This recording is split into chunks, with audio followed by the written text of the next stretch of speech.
Sir phone tapping వ్యవహారం తెలంగాణలో ఎటువంటి సెన్సేషన్ క్రియేట్ చేసిందో మనందరికీ తెలిసిందే. ఇప్పుడు అదే పరిస్థితి ఏపీలో కూడా వచ్చిందని అంటున్నారు. టీడీపీ నేతలు అయితే ఆరోపిస్తున్నారు జగన్మోహన్ రెడ్డి గారు ఫోన్ ట్యాపింగ్ చేశారు అని. లోకేష్ గారు సిఐడిని కూడా దించి ఇన్వెస్టిగేషన్ చేసే అవకాశం ఉంది అని అంటున్నారు సార్. మరి ఏం జరగచ్చు అంటారు సార్ ఈ ఇష్యూలో? నిన్న విచిత్రంగా ఇంకా గవర్నమెంటే ఫామ్ కాలేదు, ముఖ్యమంత్రి ప్రమాణ స్వీకారం జరగలేదు. అయినా కూడా జగన్ మీద ఆల్రెడీ రివెంజ్ గేమ్ స్టార్ట్ అయినట్టుగా మనకు అర్థమవుతుంది. ఫోన్ ట్యాపింగ్ మీద మాణిక్ వరప్రసాద్ మొన్నటి వరకు ఆయన వైసీపీలో ఉన్నాడు.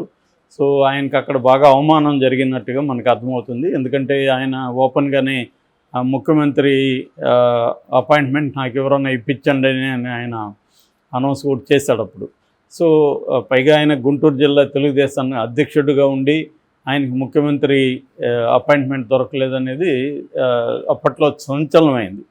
సో ఇప్పుడు మెల్లమెల్లగా అన్నీ బయటికి తీస్తున్నారు. ఈవెన్ వైసీపీలో ఉండే వాళ్ళు కూడా ముఖ్యమంత్రిని విమర్శిస్తూ, ముఖ్యంగా ముఖ్యమంత్రి కోటరీ అనేది ఒకటి ఉండి ధనంజయ రెడ్డి కావచ్చు, సజ్జలు కావచ్చు, ఇలాంటి వాళ్ళందరూ ఎవరిని ముఖ్యమంత్రిని కలవనీయకుండా చేసి వీళ్ళే అన్ని నిర్ణయాలు తీసుకోవడం, వీళ్ళు చాలా రూడ్గా వ్యవహరించడం, ఎవరికి ఏమీ హామీలు ఇచ్చినా కూడా జగన్ ఇచ్చినా కూడా వీళ్ళు నెరవేర్చకపోవడం, ఇలాగ మొత్తం అసంతృప్తిలో ఎమ్మెల్యేలు కావచ్చు, మంత్రులు కావచ్చు, ఇతర నాయకులు కావచ్చు ఉన్నారనే విషయాలను 1 by 1 సోషల్ మీడియాలో వాళ్ళే స్ప్రెడ్ చేయడం మొదలుపెట్టారు.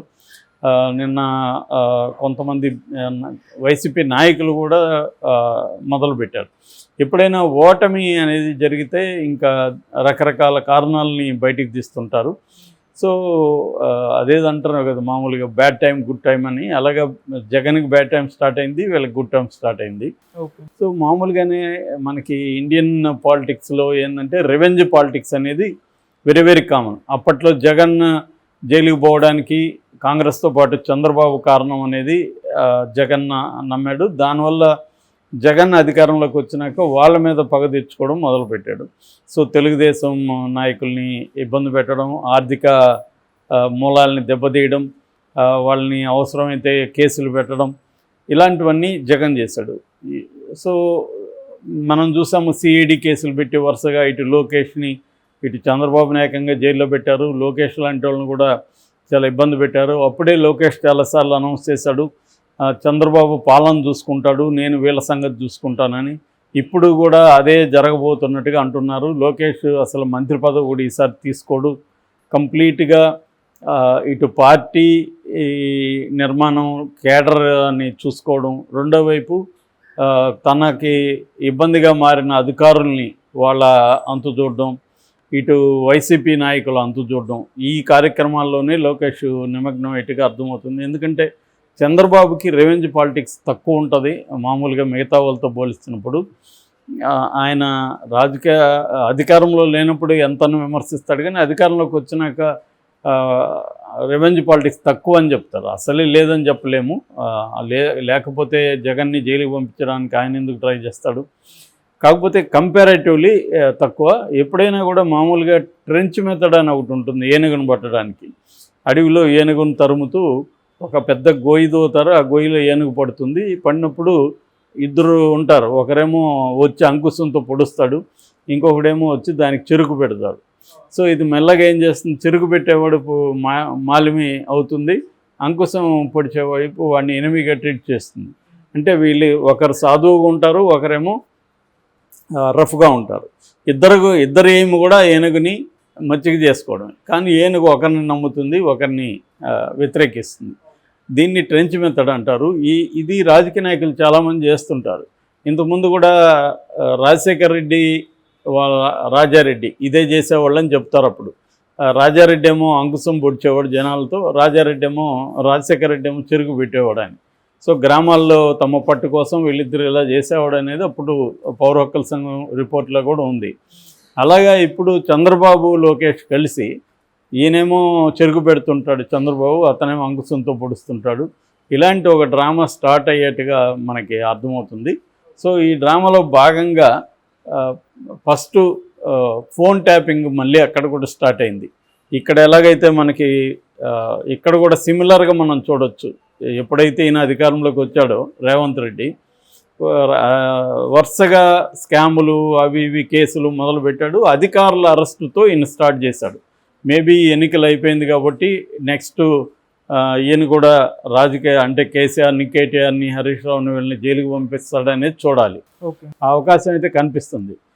అదేవిధంగా అక్కడ కూడా లోకేష్ కంప్లీట్గా ఛార్జ్ తీసుకొని ఈ ఫోన్ ట్యాపింగ్ కేసుని స్టార్ట్ చేసి ముందుగా తనకి ఎవరైతే అధికారులు ఇబ్బంది ఉన్నారో వాళ్ళందరినీ దీంట్లో ఇరికిచ్చి ఫోన్ ట్యాపింగ్లో ముందు వాళ్ళని జైలుకి పంపించి ఆ తర్వాత ఇంకా వరుసగా అప్పుడున్న మినిస్టర్లు కావచ్చు, అప్పుడున్న కొడాలి నాని లాంటి వాళ్ళు ఒక్కొక్కరు ఆయనకు ఆల్రెడీ రెడ్ బుక్ ఉంది. ఆ బుక్లో ఏమేమి రాసినవాడు తెలియదు.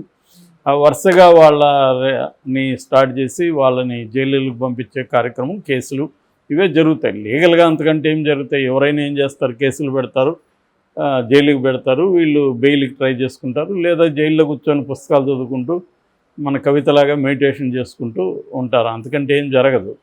వాళ్ళు కూడా ఇప్పుడు రాజకీయాల్లో ఉన్న వాళ్ళందరూ ప్రిపేర్ అయిపోయారు. మనం ఎప్పుడో ఒకసారి జైలుకి వెళ్ళాలి, జైలుకి వెళ్ళినప్పుడు ఏం చేయాలి ఏంటి అనేది ముందుగానే ప్రిపేర్ అయిపోయినారు.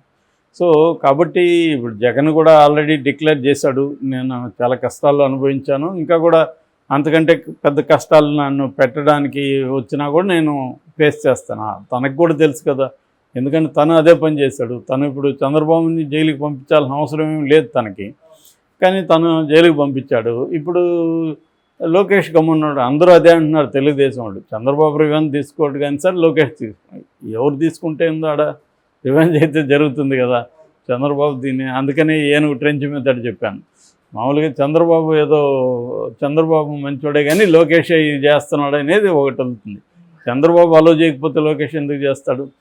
క్లియర్గా ఏంటంటే అక్కడ కూడా రివెంజ్ పాలిటిక్స్ స్టార్ట్ అయినట్టుగా అర్థమవుతుంది. ఫోన్ ట్యాపింగ్ ఆరోపణలు గతంలో కూడా వచ్చాయి, చంద్రబాబు మీద కూడా వచ్చాయి, ప్రతి ఒక్కరి మీద వస్తాయి. నేను ఇంతకుముందు కూడా ఫోన్ ట్యాపింగ్ అప్పుడు చెప్పాను.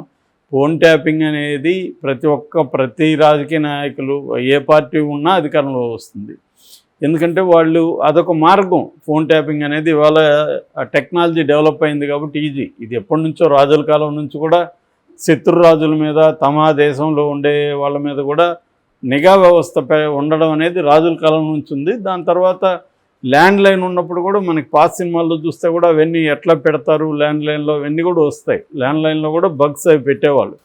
అలాగే ఇది ప్రత్యర్థుల మీద, తమ పార్టీలో ఉండే అసంతృప్తివాదుల మీద ఫోన్ ట్యాపింగ్ కావచ్చు, నిఘా కావచ్చు, ఇది అందరూ చేసే పని. కానీ అధికారంలో ఉన్నప్పుడు ఏంటంటే గతంలో ఉన్నవాళ్ళు చేశారని, ఇప్పుడు ఇవన్నీ చేస్తే రేపొద్దున జగనో మళ్ళీ ఇంకెవరో ఒకరు వస్తారుగా, వీళ్ళే పర్మనెంట్ ఉండరు కదా. వచ్చినప్పుడు మళ్ళీ వాళ్ళు కూడా ఇదే కార్యక్రమం చేస్తాడు. ఇప్పుడు ఇక్కడ రేవంత్ రెడ్డి చేస్తున్నాడు, రేపొద్దున మళ్ళీ బీఆర్ఎస్ బీజేపీ ఇక్కడ అధికారంలోకి వస్తుంది కదా. వచ్చినప్పుడు మళ్ళీ వాళ్ళు రేవంత్ రెడ్డి మీద కూడా ఇట్లాంటి కుంభకోణాలు చేయడానికి గ్యారంటీ ఉంది. ఆల్రెడీ రేవంత్ రెడ్డి మీద డబుల్ ఆర్ ట్యాక్స్ తీసుకుంటున్నాడని సాక్షాత్తు మోడీని ఆరోపించాడు. అది అందులో వాస్తవం కూడా ఉండే అవకాశం ఉంది. ఎందుకంటే కాంగ్రెస్ పార్టీకి ఇప్పుడు 2 రాష్ట్రాలే ఉన్నాయి, కర్ణాటక అండ్ తెలంగాణ. ఇక్కడ నుంచే ఎక్కువ ఫండ్స్ అక్కడికి ఇవ్వాలి. ఫండ్స్ ఇవ్వాలంటే వసూలు చేయాలి, తమకు కూడా కొంత కావాలి. వీళ్ళకు కూడా ఆవురావురని 10 ఏళ్ళుగా అధికారం లేకుండా ఉన్నారు. ఇది క్లియర్గా తెలుసు మనకి, ఎవరు వచ్చినా కరప్షన్ అనేది పెద్ద స్థాయిలో ఉంటుంది.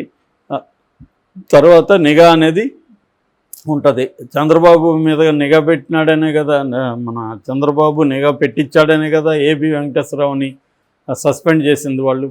ఎందుకంటే 23 మంది వైసీపీ ఎమ్మెల్యేలని బెదిరించడానికి చంద్రబాబు వాళ్ళు ఫోన్ ట్యాప్ చేసి వాళ్ళ సీక్రెట్స్, ప్రైవేట్ విషయాలను బయటికి లాగి వాళ్ళని బెదిరించి వాళ్ళని పార్టీలోకి తీసుకున్నాడు, డబ్బులకు లొంగనోళ్ళని అనేది ఆరోపణ.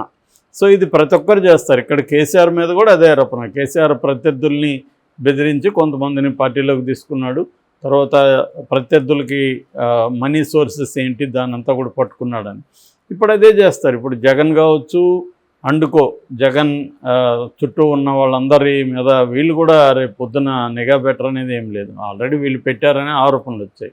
కాకపోతే జగన్ అధికారులని వీళ్ళందరినీ అరెస్టులు చేసి జైలుకి పంపించలేదు.